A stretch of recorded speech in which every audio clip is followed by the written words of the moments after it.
안녕하세요, 오티쇼트의 오찌입니다. 제가 이전 시간에 영상 촬영에서의 셔터 속도가 중요한 이유, 셔터 속도 2배의 법칙, 그리고 셔터 앵글 개각도라는 게 있다. 그것들을 사용하는 이유는 자연스러운 모션 블러를 일으키기 위해서 사용을 한다라고 말씀을 드렸어요. 밝은 대낮으로 갔을 때 로고 기준의 ISO는 800으로 높아지고 셔터는 24프레임 기준으로는 50분의 1초로 맞춰야 되고, 조리개는 밝게 촬영을 하고 싶고 햇빛이 많다면 굉장히 노출 오버가 날 겁니다. 그런 환경에서 여기 앞에 있는 ND 필터를 사용하는 방법에 대해서 말씀을 드려보도록 하겠습니다. 우선은 옆에 있는 카메라는 파나소닉의 BS1H라는 풀프레임 박스 카메라이고요. 앞에 달려있는 렌즈는 빌트룩스의 시네마 렌즈입니다. 20mm T2.0의 밝기를 가진 렌즈이고요. T2.0이 거의 f1.8 정도라고 보시면 돼요. 그래서 제가 앞으로 말씀드릴 때 f2, 2.8 뭐 이런 식으로 여러분들이 이해하기 쉽게끔 말씀드려보도록 하겠습니다. 파나소닉 컨슈머 카메라에는 여기 보시면 셔터 앵글로 설정을 할 수가 있어요. 이렇게 설정을 해두면 화면에서 180도로만 맞춰주게 되면 24프레임인데 30프레임으로 바꾸면 각도에 의해서 설정이 되는 거다 보니까 자동적으로 어두워졌다가 밝아졌다가 셔터 속도를 바꿀 필요가 없어지게 됩니다. 그래서 이렇게 세팅을 하고 촬영을 하는데, 보통 여러분들의 카메라에서는 셔터 앵글이 없을 거예요. 그래서 이렇게 셔터 속도로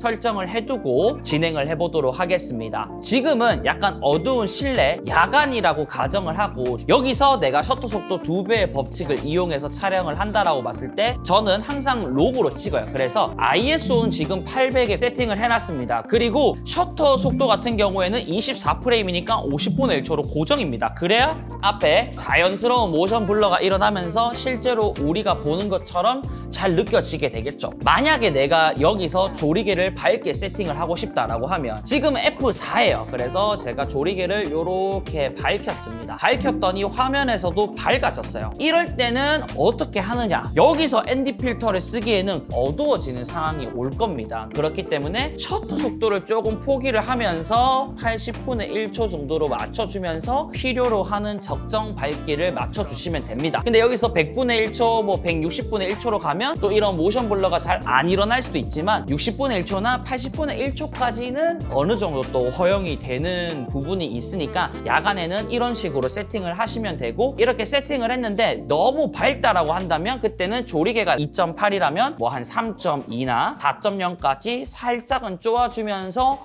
노출을 잡는 방법이 있습니다. 그래서 야간이거나 실내 같은 경우에는 문제가 없습니다. 자, 예를 들어서 조리개를 좀 더 쪼아가지고 50분의 1초 조리개도 최대한 밝게 했는데 너무 어둡다, 이럴 때는 어떻게 하느냐, 그냥 ISO만 살짝 올려주는 겁니다. ISO가 600 기준에서 뭐 1200이거나 1600까지 간다고 해서 노이즈가 그렇게 막 드러나지는 않아요. 그래서 노이즈 올리는 것들에 대한 부담을 조금 낮추면서 어두울 때는 ISO를 올려라. 야간에는 그렇게 어려운 게 없습니다. 낮으로 갔을 때가 어려운 거거든요. 여기에 조명을 세팅을 해놨고 이쪽에 더 밝은 조명으로 비추면서 한번 세팅을 해보도록 할게요. 자, 지금 제가 여기 있는 조명을 굉장히 밝게 세팅을 해놨습니다. 지금이 낮이라고 가정을 해보도록 하겠습니다. 그 전에 ND 필터에 대한 이해를 하셔야 되는데, ND 필터는 말 그대로 선글라스 역할을 하면 됩니다. 형광 선글라스 이런 것들도 있잖아요. 반사광을 없애주거나 그런 기능이 없고 단순히 밝기만 낮춰주는 필터라고 보시면 됩니다. 이렇게 단일로 ND4, 32, 8, 16 하나의 농도를 가진 단일 ND 필터도 나오게 되고요. 가변 ND 필터라고 해서 농도가 낮았다가 이렇게 움직이면 농도가 더 진해지는 필터가 있습니다. 요즘에는 편리성 때문에 이런 가변 ND 필터를 더 많이 사용을 하는데, 단점은 뭐냐면 보통은 손잡이나 이런 것들이 나오고 조금 커져요. 그래서 앞에 추가적인 필터를 넣는다던가 매트박스를 연결한다던가 그런 부분에 대해서는 조금 불편함이 있습니다. 그렇지만 하나로 여러 개를 사는 것보다는 충분히 금액을 아낄 수 있다라는 점이 있고요. 여기에 있는 필터 같은 경우에는 요즘에 또 많이 나오는 필터인데, 여긴 고리가 2개가 있습니다. 앞에는 CPL 필터가 있고 뒤에는 ND 필터까지 올인원으로 나오는 필터예요. 요거의 단점은 또 뭐냐면, 다른 카메라들을 여러 개 사용을 할 때 CPL 필터까지 같이 들어가게 되면 색감이 조금 틀리는 경우가 있습니다. 그러려면 이 똑같은 필터를 다 사용을 해줘야 된단 말이죠. 하나만 사용한다라고 봤을 때는 괜찮을 수 있겠지만 여러 개를 사용한다고 하면 CPL 기능이 없는 단순 ND 기능만 있는 것들을 사용하시면 될 것 같습니다. 이렇게 렌즈 앞에 그대로 갖다 대면 아까 어두웠던 것들이 조금 정리가 되면서 이런 식으로 밝기를 낮춰줄 수가 있게 되는 거예요. 그래서 필터는 여러분들이 원하는 형태로 구매를 하시면 되는데 단일로 나오는 필터보다는 저는 가변 ND 필터를 추천합니다. 왜냐면 82mm 단일 ND 필터인데 다른 렌즈를 사용을 하는데 72mm거나 77mm다. 그러면 얘는 못 쓰는 겁니다. 72mm를 82mm로 바꿔주는 링이 있긴 한데 부가적으로 사야 될 게 많아요. 그래서 그냥 처음에는 이런 가변 ND 필터를 쓰는 것을 저는 추천을 드리고 싶습니다. 본격적으로 나주로 돌아와서 24프레임으로 촬영할 거기 때문에 셔터 속도를 50분의 1초로 했습니다. 조리개를 F2로 설정을 했는데 너무 밝아요. 근데 여기서 조리개를 이렇게 쪼아주면 노출을 당연히 잡을 수 있겠죠. 근데 이렇게 되면 어떻게 되느냐? 심도를 잃어버립니다. 아웃포커싱을 놓고 싶은데 이럴 수가 없게 되는 거예요. 셔터 속도를 빨리 하고자 하니까 내 손이 너무 딱딱해지면서 불편하게 보여요. 이런 부분들은 내가 놓을 수 없다. 이럴 때 ND 필터를 사용을 하면 되는 겁니다. 조리개를 16, 18, 22까지 올려도 되긴 하지만 어느 정도의 심도 표현이 조금 나와줘야지만 영상이 좀 때깔이 괜찮아지는데 보통 렌즈에서는 조리개 한 7에서 한 11, 13 정도에서 가장 최상으로 좋단 말이죠. 근데 22 뭐 이렇게 더 넘어가면 화질도 안 좋아질 뿐더러 영상이 밋밋해지고 그런 부분들이 있습니다. 이렇게 82mm에 넣어서 연결을 해주면 아까보다는 정리가 된 것 같은데 지금도 어색합니다. 이럴 때는 ND의 농도를 이렇게 점점 주면서 원하는 밝기로 맞춰주면 모든 것들이 내가 원하는 형태로 촬영이 되는 거예요. 제 손에 초점을 맞춘 다음에 심도 표현 냈죠. 모션 블루도 적당히 일어나고 있죠. ISO나 이런 것들을 최적으로 사용하고 있는 형태가 되는 겁니다. 이런 식으로 ND 필터를 사용을 하시면 됩니다. 사용을 하다가 실내로 들어갔다. 그럴 때는 ND를 낮춰보거나 다시 필터를 걷어내고 제가 첫 번째 말씀드렸던 실내나 야간에서 사용하는 방법의 형태로 사용을 하시면 큰 문제 없이 운용을 하실 수 있을 거라고 생각을 합니다. 가변 ND 필터를 추천을 드리긴 했지만 사용을 하면서 주의를 해야 될 게 있습니다. 안 좋은 필터들은 맥스로 가게 되면 맥스 형태로 이상하게 생기는 게 있어요. ND 농도를 가장 높게 사용을 했는데 갑자기 영상이 뭐 어디는 꺼먹고 어디는 밝고 이상하게 나오는 경우가 있습니다. 그런 부분들만 조금 조심을 한다면 가변 ND 필터를 쓰는 거는 그렇게 나쁘지 않다라고 보시면 될 것 같습니다. 그 다음 다른 필터를 또 한번 볼게요. 요거는 CPL까지 같이 있는 필터예요. 여기 보이시죠 여러분? 중간에만 밝고 주변에는 어두운 형태로 촬영이 됩니다. 이러면 촬영 망하는 거예요. 가변 필터를 사용을 할 때는 어디 부분에서 X밴드가 생기는지 잘 파악을 한 다음에 사용을 하시는 것을 권장을 드립니다. 요즘에는 조금은 불편하긴 하지만 개별적으로 ND를 사용을 하고 있습니다. 이러한 수고들이 더 불편하고 힘들어진다면 굳이 2배의 법칙을 이용할 필요는 없습니다. 그냥 찍는 행위가 좋으신 분들에게는 이런 게 있구나 라는 것들만 이해를 하셔도 도움이 될 거라고 생각을 하고요. 오늘은 이렇게 ND 필터를 사용하는 방법에 대해서 말씀을 드렸고요. 댓글 중에 플리커가 있을 때 셔터 속도를 어떻게 사용을 하면 좋을까요? 라는 댓글을 봤어요. 시리즈 3번째겠죠. 이 다음에는 내가 원하는 셔터 속도로 촬영을 하고 싶은데 플리커가 있을 때는 또 어떻게 할 수 있는지 그런 부분들에 대해서 공부를 하고 테스트를 하고 여러분들에게 알려드릴 수 있는 시간으로 찾아오도록 하겠습니다. 오늘도 영상 봐주셔서 감사하고요. 하루 마무리 잘 하시고 잘 주무시고 잘 일어나셔서 그날도 행복한 하루 되시기를 우찌가